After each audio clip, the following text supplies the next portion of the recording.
feels like there is so much change gushing out from you from everywhere outside your control right now. It's like a tap that's stuck on and you know you can't turn it off. And just like the water, the changes just keep coming, overflowing, flooding in. Right now, it can feel like that. And so keeping a sense of calm and sameness inside your control is vital for balance and harmony. Hi, I'm Rhonda Crimes. I'm a life and leadership coach supporting everyday people just like you to reflect and rework your everyday stories so you can step into the everyday leadership of your families and communities and create a compelling, meaningful and fruitful life every day. And today, let's talk about recalibrating.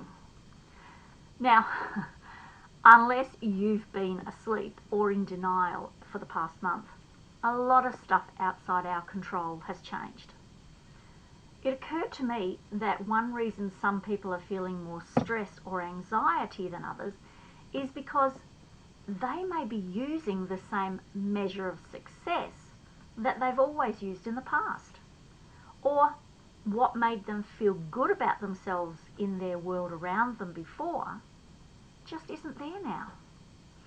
So for instance, if they used having a neat and tidy house as a measure of success in the past, when everyone was off at work sort of thing, and or they were at school, they may be feeling inadequate or exhausted trying to maintain that measure of success now that everyone is working and schooling from home.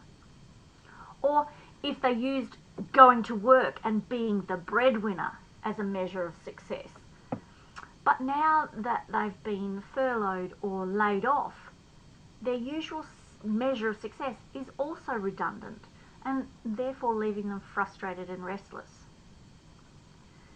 It may be even more subtle than this. Maybe they felt a high degree of fulfillment by being the social organiser of the group.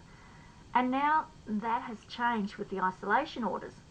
So they're feeling less vibrant, less needed, less fulfilled. And then for some others, they can't quite pinpoint it to just one thing. It's like everything feels magnified and just more intense somehow. But like everyone else, there is a common feeling that something is off. I'm reading Untamed by Glennon Doyle in my True Tales book club, and she wrote, "Something's off about my life. I feel restless and frustrated. I have a hunch that everything was supposed to be more beautiful than this." Now, while she was not referring to the upheaval of the pandemic, it's a common feeling when our measures of success is faulty.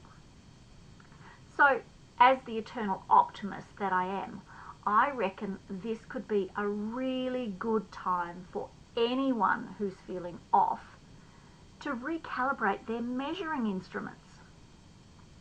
The basic purpose of calibration is to maintain the quality and the accuracy of measurement. So we can't judge the results we're experiencing now if they're as an accurate measure of success if our actual measuring instrument is faulty. So for example, for years and years I tried to make a pink Pavlova every year at Christmas and I failed every year. Why pink, you say? I just say why not?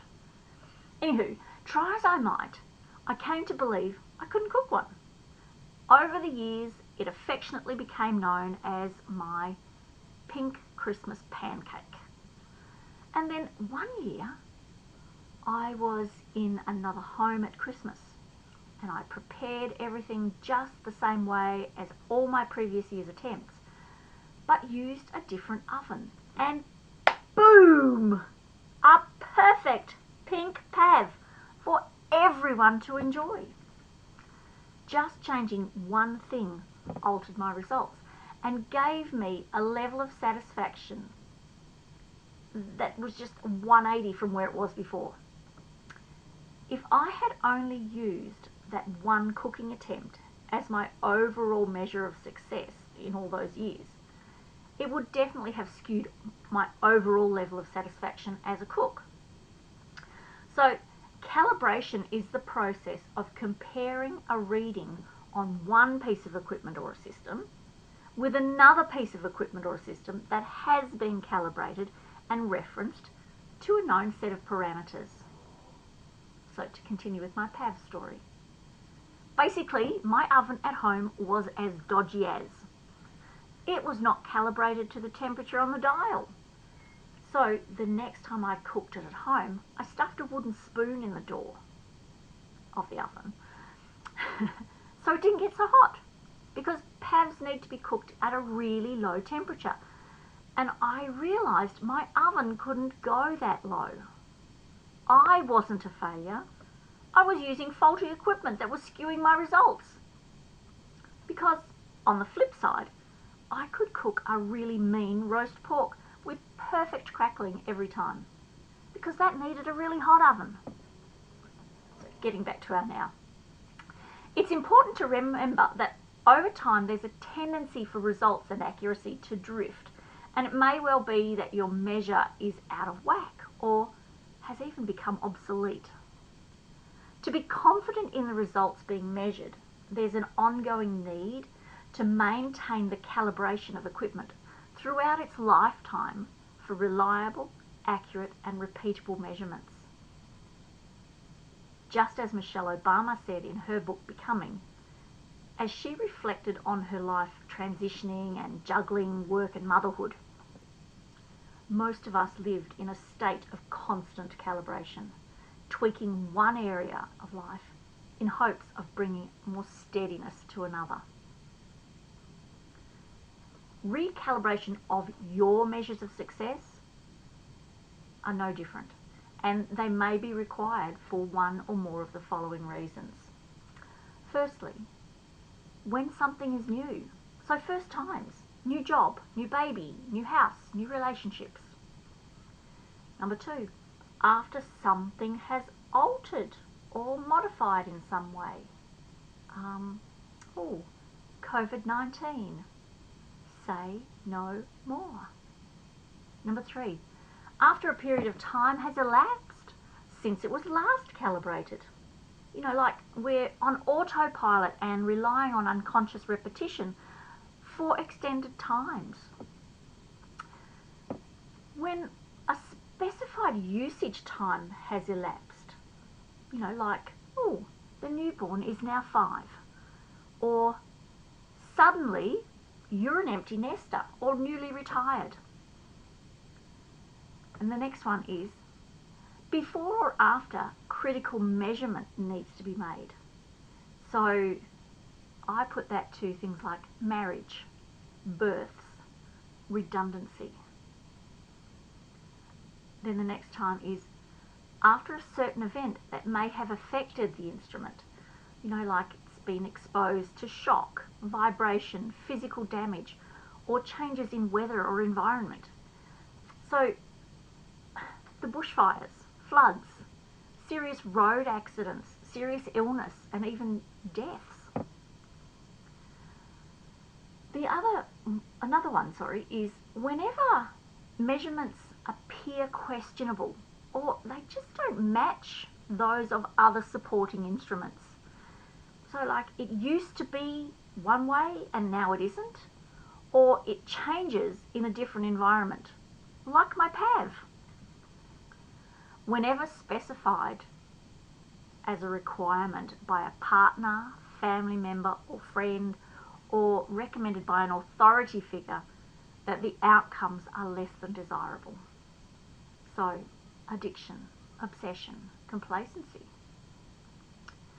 Now, I'm all about getting curious and exploring what's important to us, but I'm also of the mind that if it ain't broke, there's no need to fix it. So if everything is tickety-boo for you, and by that I mean you'd score your overall life as a solid 8 to 9 out of 10, you keep doing your own thing. But if you're feeling that maybe something in your life isn't quite measuring up, I have a handy little tool for you to download that could be useful for you to use to get curious and check on your own instruments for measuring your success or satisfaction. It will visually give you an idea of the area or areas in your life that are giving you the most and least satisfaction, and then you can focus in on the ones that aren't working so well for you and take a really good look at how you are actually measuring the areas for success. So to be clear, the life areas I use are self, relationships, health and well-being, personal growth, occupation, physical environment, finances and wealth, and life planning. But you can change the titles to anything that makes more sense to you. The free download will guide you through how to complete the exercise and then identify some of the action steps that you can take toward improving your level of satisfaction. I highly recommend identifying how you are measuring your success or satisfaction if any area is found lacking. So use a journal to record your thoughts, to get them out of your head, and so you can look back on them later. It could be that all you need to do is tweak the way you're thinking. Simple, but sometimes not easy. Maybe you've been telling yourself a story that just doesn't serve you anymore, and you can replace it with one that fits better in your new circumstances. It could be that your measure of success is completely out of whack because your whole life has changed and you actually need to overhaul the measures. So if you think something like this could be useful, I'd love you to go and grab it and then of course take the action of following the steps involved.